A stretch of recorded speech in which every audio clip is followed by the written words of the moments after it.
Just ahead on American Black Journal, we'll hear advice for small businesses for surviving the pandemic. Plus, the president of the University of Detroit Mercy is here to talk about how the campus is combating COVID 19.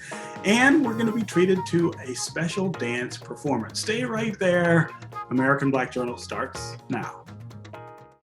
From Delta Faucets to Behr Paint, Masco Corporation is proud to deliver products that enhance the way consumers all over the world experience and enjoy their living spaces. Masco, serving Michigan communities since 1929.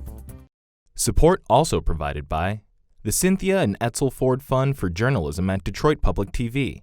The DTE Foundation proudly supports 50 years of American Black Journal in covering African American history, culture, and politics. The DTE Foundation and American Black Journal, partners in presenting African American perspectives about our communities and in our world. Also brought to you by Nissan Foundation, Ally, UAW, Solidarity Forever, Impact at Home, and viewers like you.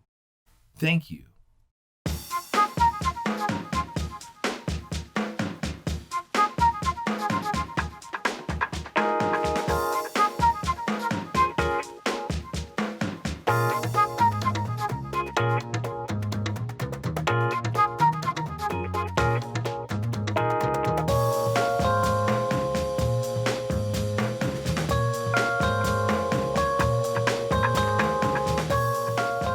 Welcome to American Black Journal. I'm Stephen Henderson. Last year was certainly a big challenge for small businesses, and there's still uncertainty about where the economy is headed as we try to survive the pandemic. Restaurants, retail stores, and other businesses continue to operate under COVID-19 restrictions, and some companies were able to pivot and survive 2020 while others were forced to close. So what can business owners do to make this year a better one? I got some answers from marketing consultant Mark Lee of the Lee Group. So let's start with just your assessment of businesses and how they're doing right now. 2020 was a rough year. It was, quite frankly, I'll leave it at that. It was a very rough year. And specifically, a lot of businesses struggle. As a direct result of the pandemic, we know that factually over 100,000 businesses have shut down completely. 100,000 businesses over a 6-month period shut down completely. In other words, will not open back up. Number two is that 41% of all African-American businesses in this country nationally also temporarily closed or shut down completely. So when you look at those data points and look at the fact that the GDP also declined for the first time in several years, it was a rough year for businesses. And our hope is as we move into 2021 that things will slowly begin to turn around as well. So if you're a small business owner, what are the things that you should be doing to prepare for 2021? Still a lot of unknowns, but hopefully some stability in places that you didn't have it the year before. What should they be doing? Yeah, that's a great question. There's several things that businesses and business owners should be doing right now. Do not wait any longer. One is you need to anticipate your revenue streams and your income levels. You need to look at your business projections and say, okay, 2020 is behind us. Right now, in 2021, the economy is projected to improve by mid-year. As a result of the vaccinations and other things that are happening, maybe a new administration, we'll see what happens. But as a business owner, make sure you anticipate your revenue streams. Where might you have those gaps? If you have gaps, where are you going to close those gaps? Number two is begin to reassess your business model. And when you reassess your business model, you need to take a good hard look at your staffing. I was talking to someone in preparation for this discussion where they did that exact process where they reassessed their staffing. And as a direct result of that, they realized they had to lay off people, but they were going to go back and offer those same individuals part-time opportunities. A great strategy of going back and saying, okay, let's reassess, maybe offer part-time opportunities. You know what? Go back and review your marketing efforts. And what I mean by that is you don't have to spend a ton of money. Look at your grassroots programs. right? Look at your social media. Begin to communicate with people directly about what your intentions are for the year. Number 4 is look at your informal network. Begin to leverage that informal network right now in terms of potential business opportunities, asking them to go out and provide business for you if possible. And lastly, make sure that you make fact-based decisions. Right now, there's a lot of emotion. So let the numbers dictate what you should do. What I mean specifically like that, if you have a family member that you've hired, can you afford to hire that person or maintain that expense on your books? So therefore, make a fact-based decision as opposed to an emotional decision as well.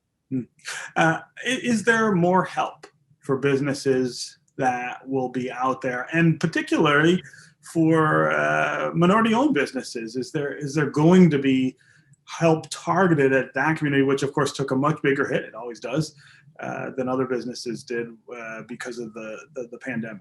Yes, it will be. And I'm pleased to say that over the holidays, the president did sign into law another economic relief program passed by Congress.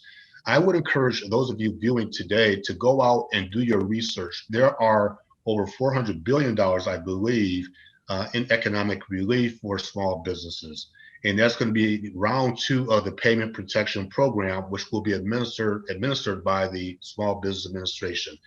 There's a strong revenue stream there for you. I would encourage you to establish that relationship with your financial advisor, with your banker.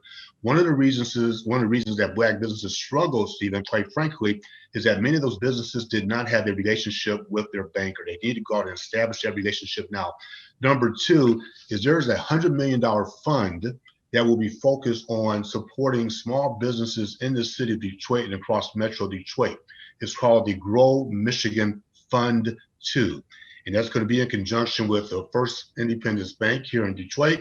And what it is it's a funding program that will be focused on helping minorities access funding to basically finance their business in 2021. I should say in 21, I'm still saying 2020, but in 2021 and beyond. So I would encourage people to go out and look at those funds, look at those programs, Google financial resources, and get the information and pursue it accordingly.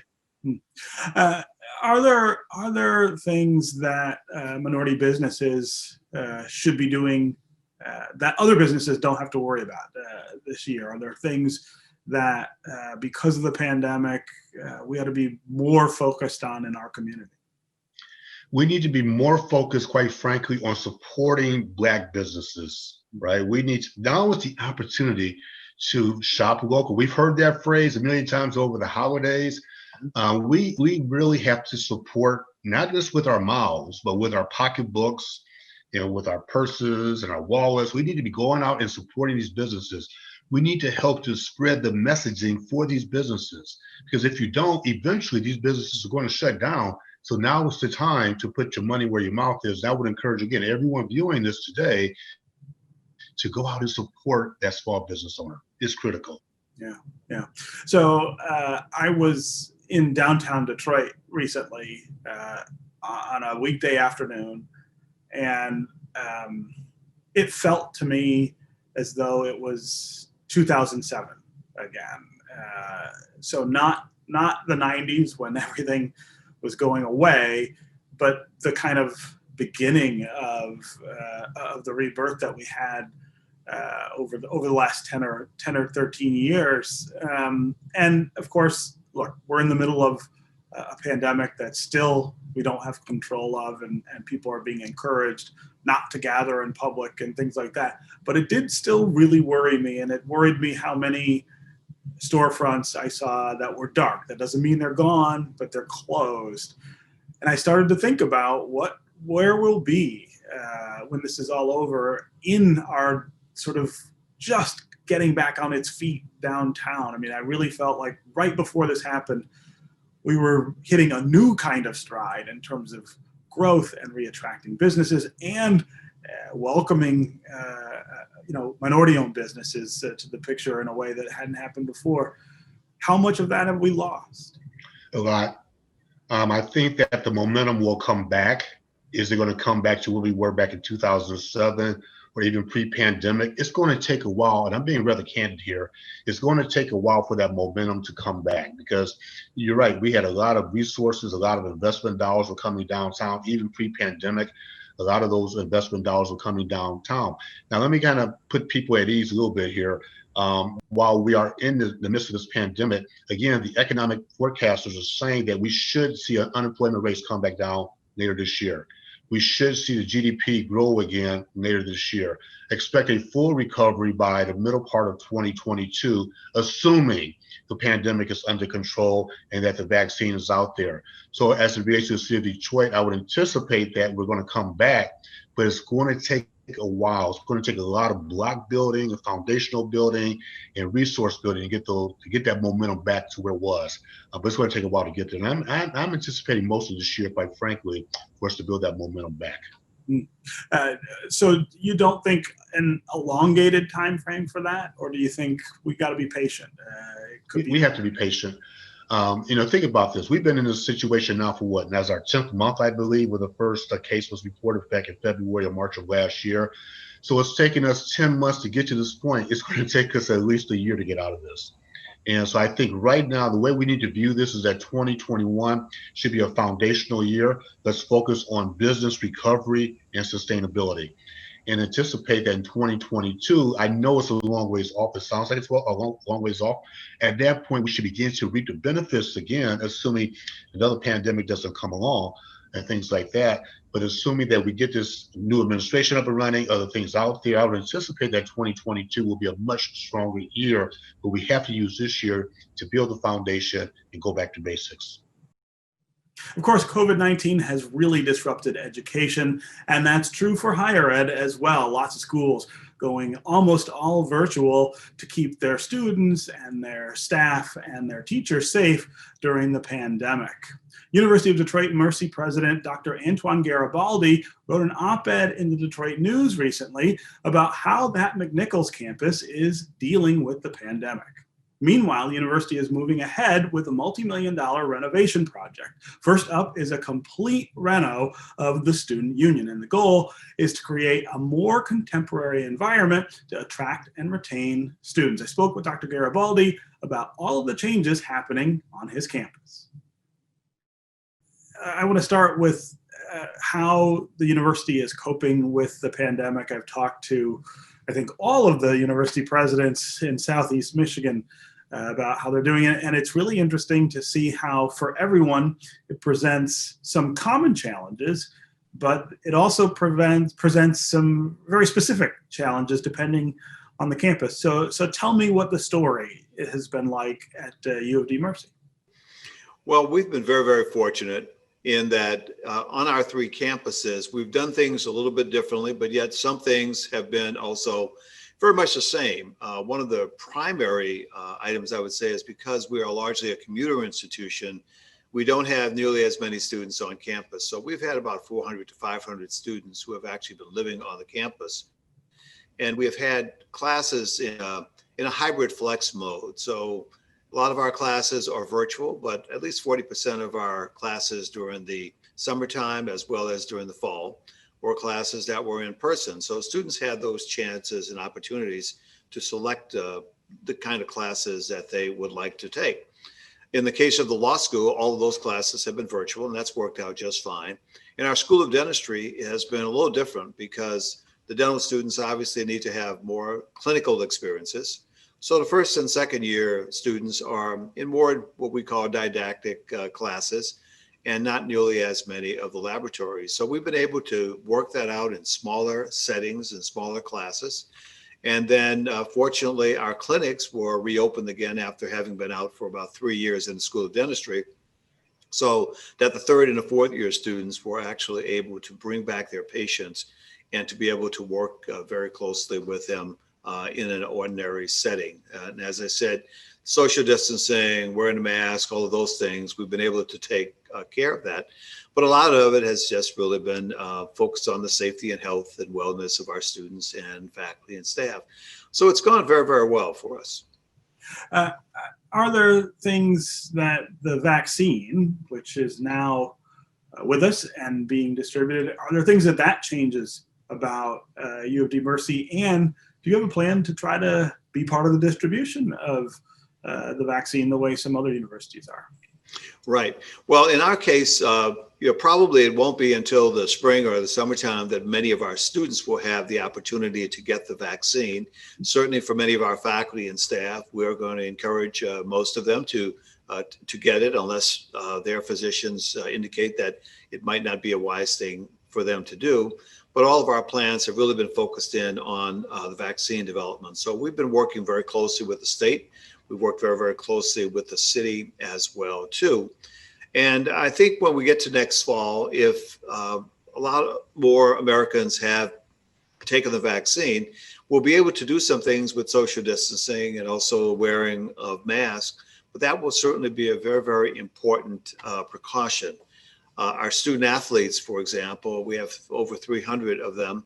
Obviously, they've been adhering to all of the different practices and the guidelines very, very closely. And that's what's allowed us to have at least our basketball, men's and women's basketball teams to be able to play. But I think the things will definitely continue to be different next fall. And probably social distancing will be a part of that. And our classrooms are all set up for those arrangements right now anyway. So we'll be ready, and everybody would like to have the opportunity to come back to campus and be able to do a lot more things together. And I'm very, very hopeful that by the fall, we'll be able to do some of those things.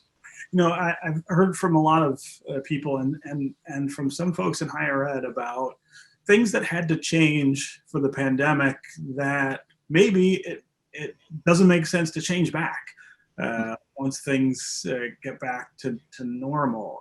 Are there things that you guys have had to innovate or accept that are just good ideas that can continue after this is over? Yeah, well, I would say, first of all, the majority of our faculty knew how to teach virtually.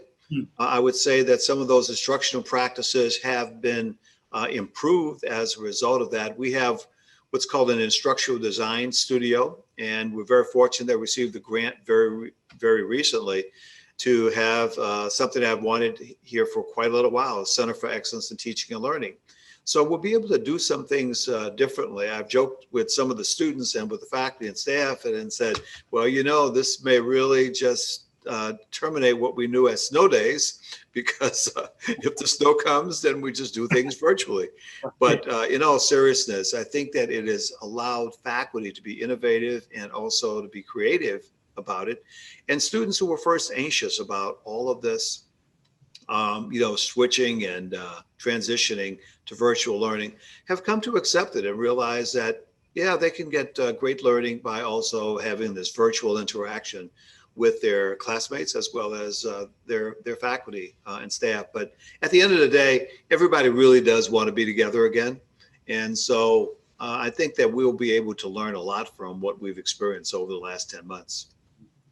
So let's talk about some other things that are going on your campus. You have this renovation initiative going on, and you're starting with the student union. That's right. We're starting a student union. You'll be interested to know that I had to get them to stop for a little while, or otherwise we might not be able to hear one another. Yes, we have our student union building. It was built in 1955, and we are putting an extension onto it and also building a sunken plaza in that building. We're adding on about 10,000 square feet. That will be my new office, as well as most of my vice president's office.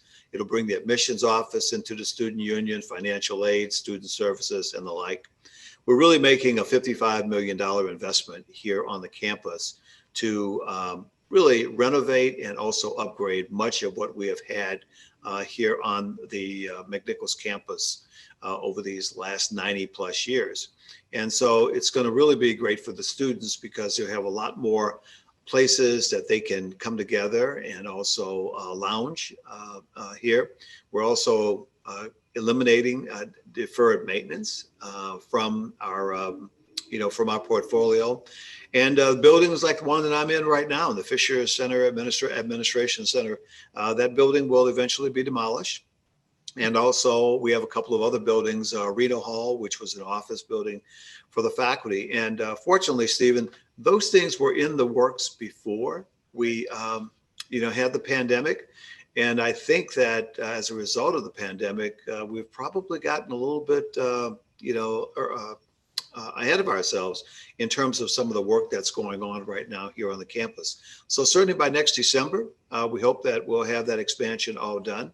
And then our next plan will be to add additional housing on the campus so that we can increase the number of students from 800 to hopefully at least about 11 to 1,300 students living on campus. So we're very excited about that here on the McNichols campus. And it's another investment into the city of Detroit and particularly in this neighborhood. Yeah. Let's talk about the relationship between the university and the neighborhood. Of course, you sit right in the middle of several neighborhoods here in Detroit, including Bagley and University District.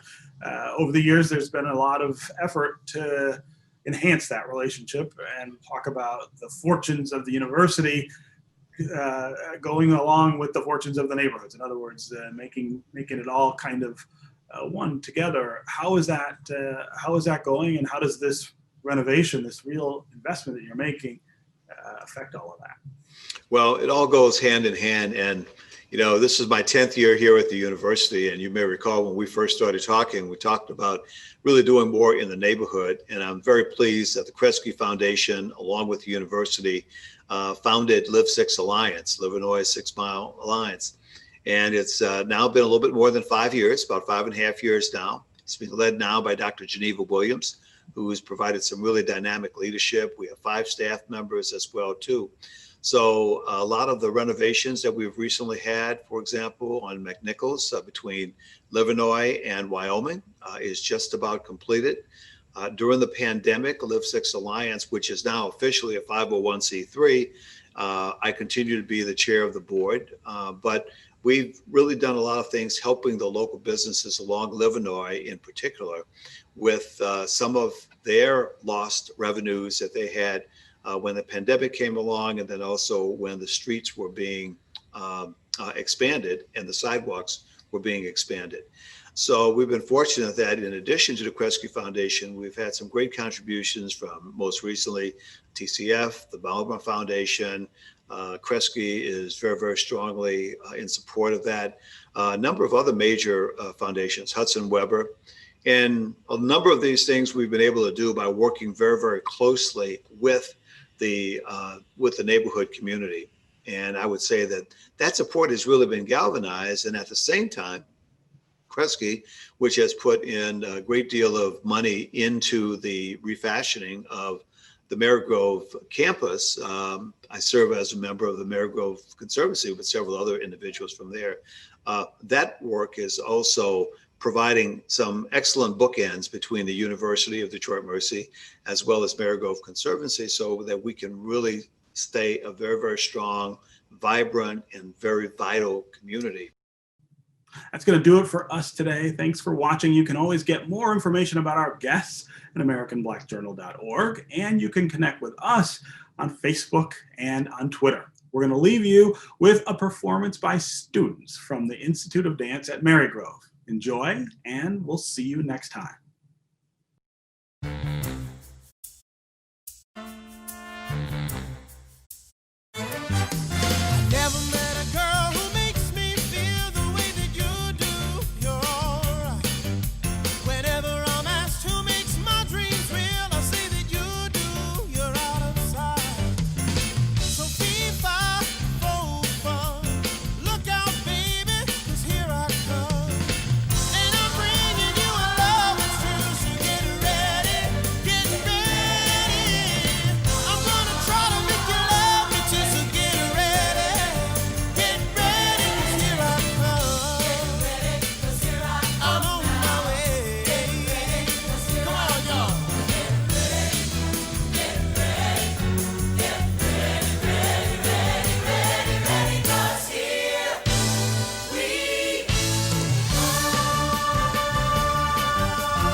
From Delta faucets to Behr paint, Masco Corporation is proud to deliver products that enhance the way consumers all over the world experience and enjoy their living spaces. Masco, serving Michigan communities since 1929.